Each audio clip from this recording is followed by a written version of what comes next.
एक सुंदर नदी के किनारे की पथ पर प्रत्येक क्षण का आनंद लेते हुए दो भैंस शांति से एक साथ चल रहे थे। ये कई वर्षों से एक दूसरे के साथ थे। वो दोनों एक दूसरे के साथ रहते तो थे, पर दोनों की जीवन की ओर देखने की अलग अलग विचारधारा थी।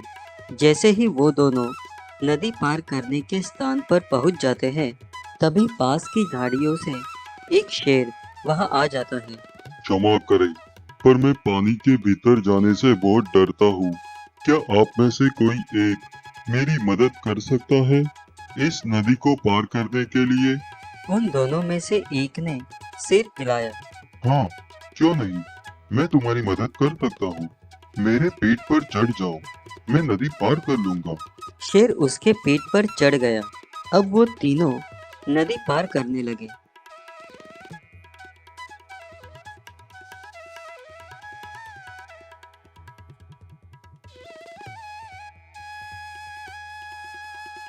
नदी पार करने के बाद शेर उसकी पीठ से उतर गया धन्यवाद। और अपने रास्ते चला गया।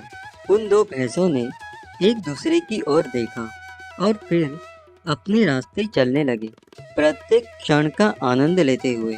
पर उस दूसरे भैंस को किसी भी क्षण का आनंद नहीं मिल रहा था। किसी चीज के बारे में सोच सोच कर वो काफी परेशान हो रहा था। जब वो चल रहे थे, उसने अपने मन में बोलना शुरू कर दिया। जितना अधिक वो मन में बोल रहा था, उतना ही उसका क्रोध बढ़ रहा था। अंत में उसने अपना मौन तोड़ दिया। तुमने उस शेर को अपनी पीठ पर चढ़ने की अनुमति क्यों दी? क्या तुम पागल हो? शेर तो हमें सुबह शाम कभी भी खा जाते हैं। आखिर तुमने ऐसा क्यों किया? वो और भी बहुत कुछ कहना चाहता था। शांति से दूसरे भैंस ने उत्तर दिया। अरे भाई, यह कई मील पहले हुआ था। वो मैं था जिसने उस शेर को अपनी पीठ पर चढ़ने दिया और नदी पार करने के बाद वो शेर नीचे उतरकर अपने रास्ते चला भी गया। तो भाई तुम अब भी उस शेर को अपने साथ क्यों लेकर चल रहे हो? तात्पर्य: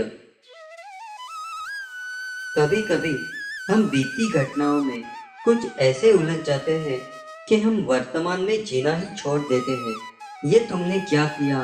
ये मेरे साथ क्यों हुआ? अगर ऐसा हो जाता तो? ऐसे और कई सारे विचार हमारे दिमाग में घूमते रहते हैं। हालांकि जो हुआ ही नहीं है, उसी के बारे में सोच सोच कर हम अपना दिमाग खराब कर लेते हैं और हम जीना ही भूल जाते हैं। वैसे छोड़ देना कहना बहुत आसान है, पर वास्तविक जीवन में ये बहुत कठिन हो जाता है।